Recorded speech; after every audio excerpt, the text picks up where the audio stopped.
Hi, I'm Ehsan Bigloo.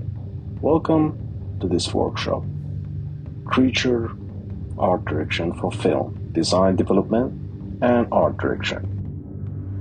In this workshop, I'm going to introduce my personal sci-fi horror creature based on the script and also creature brief that I wrote, the character called Quehsalien.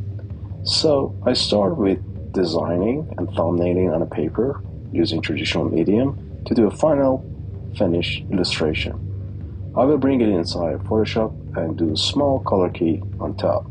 Then I will use ZBrush to explore the design based on the story and references in three-dimensional format.